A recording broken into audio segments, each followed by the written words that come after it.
الله ثم لا يتبعون ما أنفقوا منا ولا أذى لهم أجرهم عند ربهم ولا خوف عليهم ولا هم يحزنون قول معروف ومغفرة خير من صدقة يتبعها أذى والله غني حليم يا أيها الذين آمنوا لا تبطلوا صدقاتكم بالمن والأذى الذي ينفق ماله رئاء الناس ولا يؤمن بالله واليوم الآخر فمثله كمثل صفوان عليه تراب فأصابه وابل فتركه صلدا لا يقدرون على شيء مما كسبوا والله لا يهدي القوم الكافرين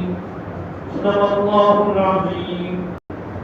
کل آیت کریمہ میں جو مثال سے واضح فرمایا تھا اس میں 3 باتوں کی طرف اشارہ فرمایا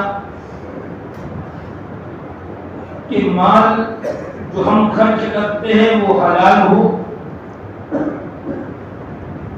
اور خرچ کرنے والے کی نیت صحیح ہو اور تیسرا خرچ کرنے کا مصرف بھی صحیح ہو.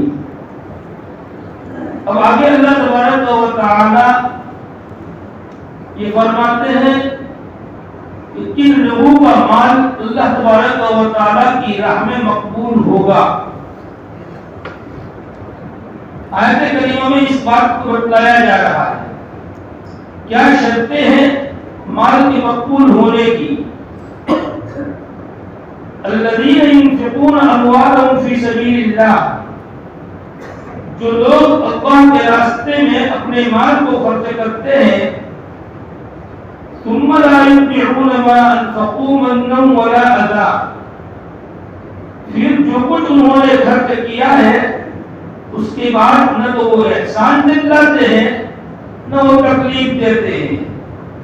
لہم اجرہم عند ربہم، ان کے لیے ان کا اجر ان کے پروردگار کے پاس ہے. ولا خوف علیہم ولا هم يحزنون، نہ ان پر کوئی خوف ہوگا نہ وہ غمگین ہوں گے. یہاں تو مال خرچ راہ خدا میں تو کیا، لیکن اللہ تبارک و تعالیٰ کے راستے میں مال مقبول کب ہوگا؟ مال کے مقبول ہونے کے لیے 2 شرطیں لگائی.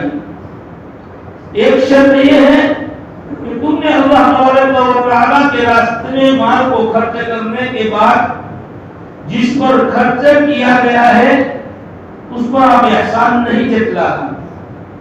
کوئی احسان نہ جتلائے کہ میں نے تم پر خرچ کیا ہے یا تم میرا فلانا کام کر دو. موقع سے آپ اس پر احسان جتلاؤ جس کی وجہ سے اس کو آپ سے ڈرنا پڑے اور آپ اس کو تکلیف پہنچاؤ. تکلیف پہنچانا بھی یہ آپ کے مال کو اللہ تبارک و تعالیٰ کی بارگاہ میں قبول ہونے سے روکے گا. اس لیے تکلیف کا کیا مطلب کہ آپ نے اس کو خرچ کیا ہے، اب آپ کی نگاہ میں وہ حقیر اور ذلیل اس کو آپ سمجھے، آپ کے نزدیک اس کا کوئی ویلیو نہ ہو، آپ موقع سے اس کو ذلیل کرے یا آپ کے دل میں اس کی توہین اور تذلیل اپنے دل میں ہو. یہ نہ ہونا چاہیے، بلکہ ذرہ برابر مال خرچ کرنے کے بعد اس مال کے ہم نے اللہ کے راستے میں مال خرچ کیا ہے، جس شخص پر خرچ کیا ہے ہم نے اس پر کوئی احسان نہیں کر دیا ہے، بلکہ اللہ تبارک و تعالیٰ نے ہمیں یہ مال خرچ کرنے کی راہ خدا میں توفیق دی. یہ اللہ کا احسان ہے. اس لیے اللہ تبارک و تعالیٰ فرماتے ہیں کہ خرچ کرنے کے بعد نہ تو احسان جتلائے نہ تکلیف دے. اب بہت سی وقت پر احسان جتلانا ہوتا کیا ہے کہ ہم نے اس کے اوپر مال خرچ کیا ہے، اب مثال کے طور پر زکات دی یا کوئی نفلی صدقہ کیا یا صدقۃ الفطر واجب صدقہ ہم نے اس کو دیا ہے، اس کی وجہ سے وہ ہم سے دبا رہتا ہے. کوئی کام ہم دل نہیں چاہتا ہے پھر بھی اس کو مجبوراً وہ کام کرنا پڑتا ہے، یا پھر ہم نے اس کو جو مال دیا ہے اس مال کے عوض میں ہم اس سے بہت سارے کام اس سے لے لے، اور اگر کسی وقت پر اس نے منع کر دیا یا کوئی الجھن کر دیا تو ہم سیدھے اپنی زبان سے نکال لیتے ہیں کہ فلانے وقت تیری ضرورت تھی، میں نے وہ ضرورت کو پورا کیا، اور آج میں تجھے اتنا کام بتا رہا ہوں تو وہ کام کرتے ہوئے تجھے یہ کام کرتے ہوئے تجھے کیا ہے اپنے جسم پر بھار پڑتا ہے، اتنا کام نہیں کر سکتا، فلانے وقت پر میں نے تیرا یہ کام نکال دیا تھا، تو بیمار تھا یا تیرے گھر والے بیمار تھے یا تیرے پاس مال نہیں تھا، دوائی کے لیے پیسہ نہیں تھا، اس وقت میں نے تجھے اپنے جیب سے پیسے نکال کر فٹاک سے میں نے دیے تھے، لیکن آج میں نے تھوڑا سا کام بتایا تجھے تو تم منع کر رہا ہے، نہ کر رہا ہے، یہ احسان جتلاتا ہے۔ دیکھو اللہ تبارک و تعالیٰ کو تمہارے مال کی ضرورت نہیں ہے، ہاں جو شخص مال دینے کے بعد یہ سمجھتا ہے کہ میں نے اللہ کے راستے میں خرچ کیا ہے، اللہ کے لیے خرچ کیا ہے، یہ تو اللہ تبارک و تعالیٰ کا شکر ہے کہ اللہ تبارک و تعالیٰ نے مجھے ایک مصرف عطا کیا اور اس مصرف میں میرا مال جا رہا ہے۔ مگر قیامت سے قریب ایک وقت آئے گا کہ انسان اپنا مال لے کر گرے گا، اپنے زکاتوں کو لے کر در در گرے گا، ایک ایک انسان کے پاس جائے گا، لیکن کوئی اس کے مال کو قبول کرنے والا نہیں ہوگا، وہ کہہ دے گا مجھے مال کی ضرورت نہیں ہے، مجھے کوئی ضرورت نہیں ہے۔ ایک وقت وہ آئے گا، لیکن یہاں اللہ کا شکر ادا کرے کہ اللہ نے مجھے یہ مصرف عطا کیا ہے، اس مصرف میں میں نے اپنے مال کو خرچ کیا ہے، کہ اللہ کا شکر ادا کرنا چاہیے بجائے احسان جتلانے کے اور تکلیف دینے۔ یہاں پر ہم بہت سے اللہ تبارک و تعالیٰ نے ہمارے سامنے مصرف رکھے ہیں۔ ایک مصرف تو ہمارے رشتہ دار ہیں، قریبی رشتہ دار ہیں، ہمارے بھائی ہیں، ہمارے بہن ہیں، ہمارے عیالدار گھر کے لوگ ہیں، ہمارے قریبی رشتہ دار ہیں، اڑوس پڑوس کے رہنے والے جو ہیں، یہ لوگ جو ہے ایک مصرف یہ ہے جو کمزور ہیں، نادار ہیں، مسکین ہیں، فقیر ہیں۔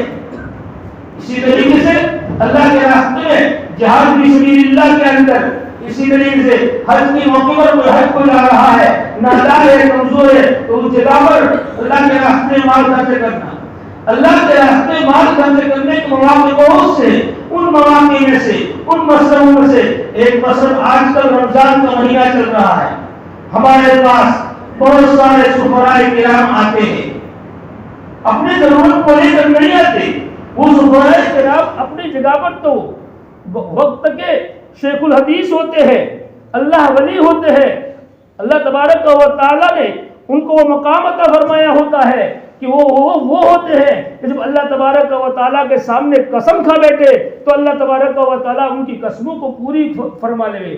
ایسے لوگ ہمارے سامنے اپنی ضرورتوں کو لے کر نہیں آتے، بلکہ وہ تو اپنے گھر کے اعتبار سے خود زکاتیں نکالنے والے ہوتے ہیں، اپنے اعتبار سے تو لوگوں پر صدقہ خیرات کرنے والے ہوتے ہیں۔ ان مدارس کو جو اللہ تبارک و تعالیٰ نے یہ دین کے قلعے بنائے ہیں، ان دین کے قلعوں کی حفاظت کے لیے اللہ تبارک و تعالیٰ نے ان کو منتخب کیا ہے، ان کو چنا ہے، تو ان کی ہمارے دل میں قدر کرتے ہوئے کہ ہمیں اللہ تبارک و تعالیٰ نے ایک مصرف یہ بھی دیا ہے، ہم اپنی خوش آئینی سے، خوش دلی سے ہم ان کے سامنے کیا ہے چندہ دیا کرے، اللہ کے راستے میں ان مدارس کے اندر دیا کرے۔ آج ملک کے حالات ہم دیکھ رہے ہیں، کیا ملک کے حالات بد سے بدتر چل رہے ہیں، مدارس کو ختم کرنے کی اسکیمیں اور پلان بنائے جا رہے ہیں۔ ابھی بھی ماضی قریب میں بلکہ فی الحال آسام حکومت کے پوری کوششیں اور انتھک کوششیں یہ ہے کہ مدارس کو بند کر دیا جائے۔ ابھی آسام کے سفیر آئے تو میں نے خود ان سے پوچھا کہ بھئی آسام یہ میڈیا میں آ رہا ہے، خبریں آ رہی ہے کہ مدارس کو بند کیا جا رہا ہے اور 600 مدارس بند کر دیے گئے، تو انہوں نے کہا کہ مولانا صحیح ہے، بات بالکل صحیح ہے، ہمارے آسام کے اندر بالکل غربت ہے، اب بعض جگہ ایسی ہے جہاں مدرسے ضرورت کے ہیں، 50 بچے ہیں، 100 بچے ہیں، لیکن ضرورت کے وہاں مدرسے ہیں، تو ایسے حکومت نے طے کیا کہ جہاں 100 بچے جس مدرسے کے اندر ہے ان مدرسوں کو بند کر دیا جائے. لیکن وہاں کی تنظیم المدارس والوقف جو تنظیم چل رہی ہے ان تنظیم والوں نے فکر کی اور فکر کرنے کے لیے حکومت سے انہوں نے مذاکرہ کیا اور حکومت سے بات چیت کی اور بات چیت کر کے انہوں نے کہا کہ ہم پورا سروے ہم کریں گے اور آپ 100 نہیں بلکہ ہمارے ملک کی ضرورت ہے کہ 100 بچے تو ہر جگہ غربت کا علاقہ ہے, 100 بچے تو مدارس کے اندر کم سے کم ہونے ہی چاہیے. انہوں نے اپنے اعتبار سے ان کو حکومت کو سمجھایا اور پھر حکومت کو راضی کیا 50 بچوں پر کہ جن مدارس میں 50 سے کم ہے آپ ان کو بند کر دو. تو حکومت تو آہستہ آہستہ ہمارے مدارس پر یہ ہاتھ ڈال رہی ہے. صرف مدارس پر نہیں, مدارس ہے, مساجد ہے, مکاتب دینیہ ہے, ہر ایک پر یعنی پورے دین کے اعتبار سے اس کی نظریں ہے. اب ہماری طرف سے یہ کوشش, جبکہ حکومت اور باطل طاقتوں کی پوری اسکیمیں اور پورا پلان اور پوری کوششیں تو دین کے کیلوں کو ختم کرنے کی ہے, اور ہماری کوشش اب کیا ہونی چاہیے, اس کے برخلاف ہماری کوشش یہ ہونی چاہیے کہ ان کیلوں کو آباد کرنے کی پوری ہماری کوششیں, ہم سے جتنا ہو سکتا ہے ہم کچھ نہ کر سکے تو ان کا 2 الفاظ بول کر ان کا تعاون اور ان کی مدد کرے. اللہ تبارک و تعالی ہمیں اس پر عمل کرنے کی توفیق عطا فرمائے. تو من اور اذا, ہم مدارس کے اندر تھوڑا ہمارے سامنے ہمارا مکتب چل رہا ہے, اسی طریقے سے ہمارے اطراف میں مکتب بہت سارے چل رہے ہیں جو کمزور اور بنجر بستیوں کے اندر ہے. ان مکاتب کی ہم فکر کریں, اور اگر ہم نے اللہ کے واسطے ہم نے دیا ہے تو دینے کے بعد ہم بھول جاوے کہ اللہ تبارک و تعالیٰ میرے اس دیے ہوئے روپیے کو, میرے اس دیے ہوئے پیسے کو اللہ قبول کرے, ایسی دعائیں کرتے رہے.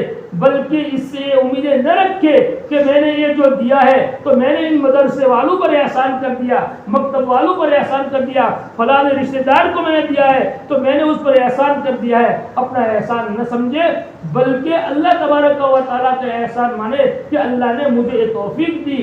ورنہ بہت سے ایسے مال والے ہوتے ہیں اللہ نے ان کو کروڑ پتی بنایا ہے لیکن توفیق اللہ سلب کر لیتا ہے. بجائے تعاون کرنے کے, رائے خدا میں خرچ کرنے کے, اللہ تبارک و تعالیٰ نے ان کے دلوں کو گرا لگا دی ہے. اللہ تبارک و تعالیٰ نے ان کے دلوں کو بند کر دیا ہے, جس کی وجہ سے نیک کام کی طرف توفیق نہیں ہوتی, نیک کام کرنے کی ان کو بالکل اس کی طرف توجہ نہیں ہوتی. اللہ توفیق سلب کر لیا کرتا ہے. جس طریقے راہ خدا میں خرچ کرنے کے بعد اگر ہم کسی کو تکلیف پہنچائے, کسی پر احسان جتلائے تو کہیں ایسا نہ ہو کہ اللہ نے مجھے خرچ کرنے کا جو موقع دیا ہے, وہ موقع جو توفیق دی ہے, وہ توفیق کہیں اللہ کھینچ نہ لے, سلب نہ کر لے اور ختم نہ کر لے. اس لیے خرچ کرنے کے بعد اللہ سے ڈرتے رہنا چاہیے.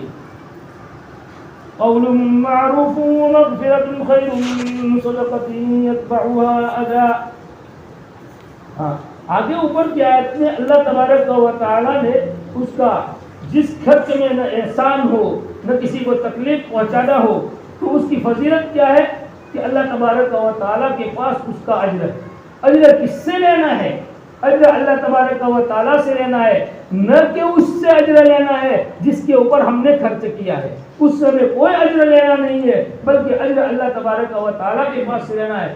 اگر خدا نہ خواستہ ہم نے اس سے کوئی اجر اور معاوضہ کی کوئی امید رکھی جس پر ہم نے خرچ کیا ہے تو یاد رکھو اللہ تبارک و تعالیٰ نے جس اجر کا وعدہ کیا ہے وہ اجر پھر ہمیں ملے گا نہیں. وہ ہم اپنے اجر کو کیا کر دیں گے, باطل کر دیں گے. ولا خوف علیہم ولا هم يحزنون.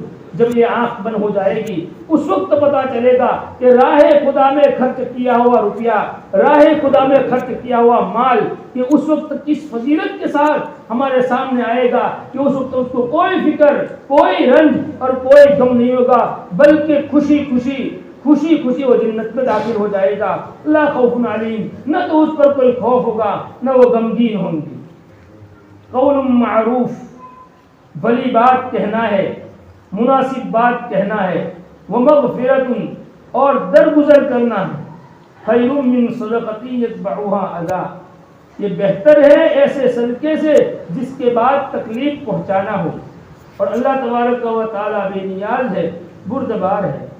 اگر ہمارے پاس دینے کے لیے فقیر آیا, مسکین آیا, نادار ہمارے پاس آیا اور آ کر اپنا ہاتھ کو اس نے ہمارے سامنے پھیلایا ہم سے کوئی سوال کیا اس نے، ہمارے پاس دینے کے لیے کچھ نہیں ہے، تو ہم نرمی اور مناسب بات کہہ دیں کہ فی الحال میرے پاس دینے کو کچھ نہیں ہے، اگر آئے گا تو انشاءاللہ میں تجھ کو دے دوں گا. اس طریقے سے مناسب بات اور نرمی سے بات، بھلی بات اس کو کہہ کر روانہ کر.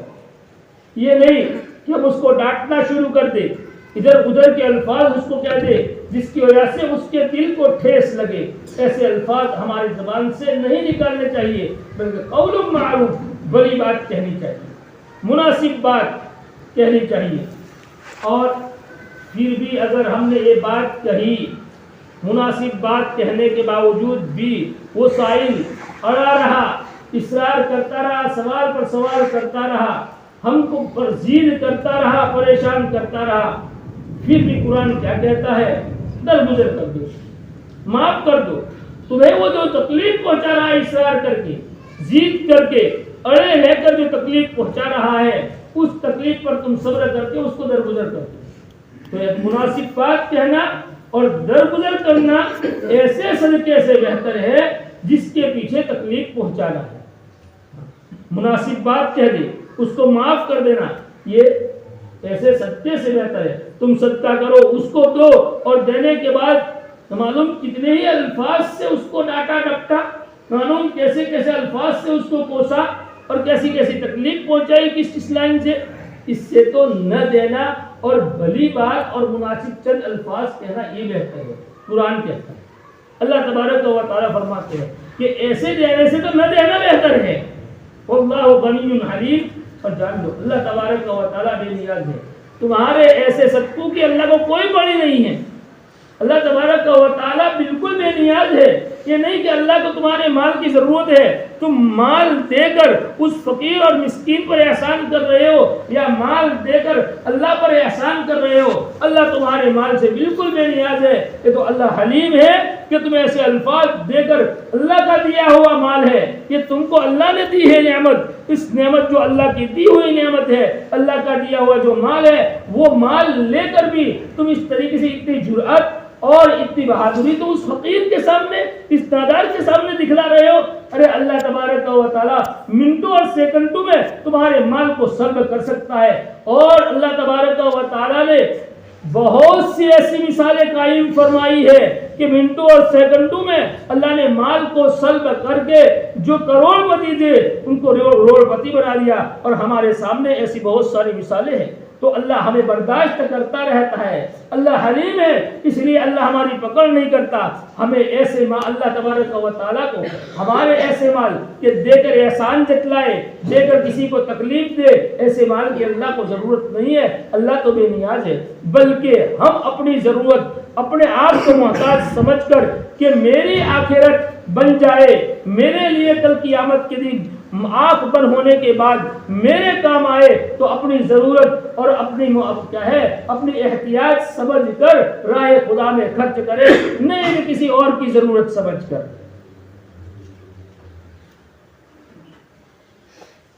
یا ایھا الذین آمنوا لا تبطلوا صدقاتکم بالمن والاذی. اسی بات کو اللہ تبارک و تعالیٰ دوبارہ فرما رہے ہیں، تاکید کے ساتھ فرما رہے ہیں کہ تم خرچ کر کے اس کو ضائع نہ کر ڈالو. اے ایمان والو، اپنے صدقات کو برباد نہ کرو احسان کر کے اور تکلیف پہنچا کر. اے ایمان والو، برباد نہ کرو اپنے صدقات کو احسان جتلا کر اور تکلیف پہنچا کر. کالذی ينفق مالہ رئاء الناس. جیسے وہ شخص جو اپنے مال کو خرچ کرتا ہے لوگوں کو دکھانے کے لیے، ولا یؤمن باللہ والیوم الآخر، اور اللہ اور قیامت کے دین پر ایمان نہیں لاتا ہے. فمثلہ کمثل صفوان علیہ تراب. اس کی مثال ایسی ہے جیسے چکنا پتھر، کمثل صفوان جیسے چکنا پتھر، علیہ تراب جس پر مٹی ہو، فاصابہ وابل پھر اس کو زور کی بارش پہنچے، فترکہ صلدا پھر اس کو بالکل صاف چھوڑ دیا. لا يقدرون على شيء مما كسبوا. وہ قادر نہیں ہے کسی چیز پر اس میں سے جو انہوں نے کمایا ہے.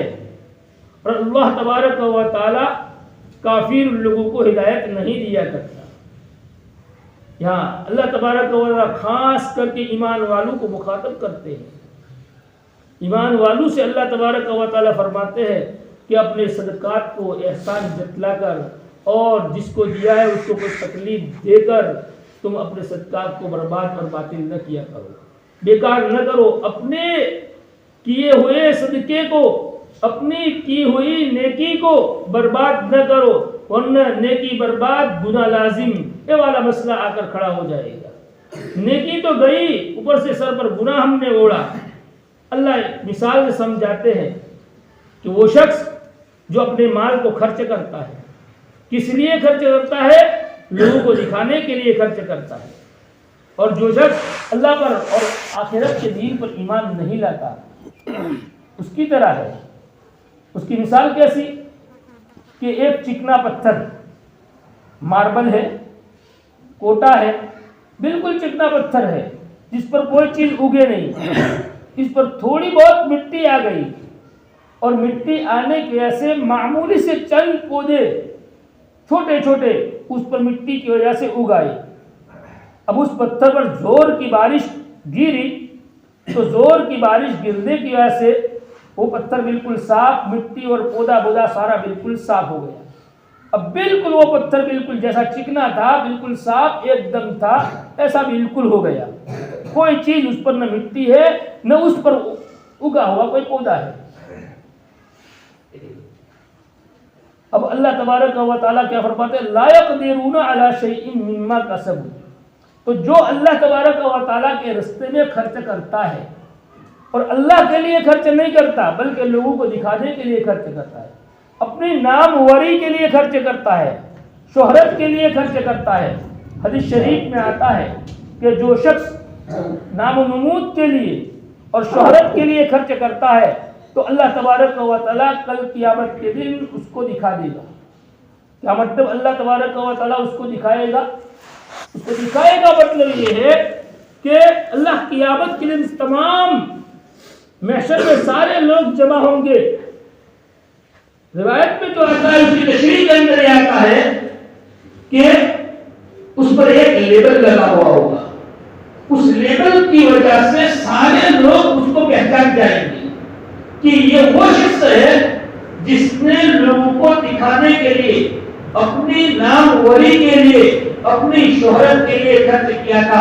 اللہ تبارک و تعالیٰ سب کے سامنے اس کو قیامت کے دن دکھا دیں گے، اس کا بھاڑا اللہ تبارک و تعالیٰ قیامت کے دن چھوڑ دیں گے۔ اس روایت تشریح میں محدثین نے ایک اور وضاحت یہ بھی کی ہے کہ آخرت میں تو اللہ تبارک و تعالیٰ اس کا بھاڑا چھوڑ دیں گے، لوگوں کو دکھا دیں گے، لوگوں کے سامنے مشہور کر دیں گے کہ یہ اللہ کے لیے خرچ کرنے والا نہیں تھا، کہ لوگوں کو راضی کرنے کے لیے اور لوگوں کو کیا ہے دکھانے کے لیے اور اپنی شہرت کے لیے، اپنے چرچے کے لیے یہ خرچ کر رہا تھا۔ دنیا کے اندر بھی اللہ تبارک و تعالیٰ اس کا بھاٹا کھول دیں گے۔ چندین وہ شہرت، چندین وہ لوگوں کو دکھانے کے لیے ایک خرچ کرتا رہے گا، آگے تک اللہ لوگوں کو ظاہر کر دے گا اور لوگوں کو دماغوں میں یہ بات ڈال دے گا اور لوگوں کے سامنے واضح کر دے گا کہ اس کا مقصود شہرت ہے، اس کا مقصود لوگوں کو دکھانا ہے، اللہ کے لیے خرچ کرنا نہیں ہے کہ اللہ دنیا کے اندر اس کا بھاٹا کھول دے گا۔ اس لیے اللہ تبارک و تعالیٰ کے لیے ہمیں خرچ کرنا ہے، کسی کو دکھانے کے لیے خرچ نہیں کرنا ہے۔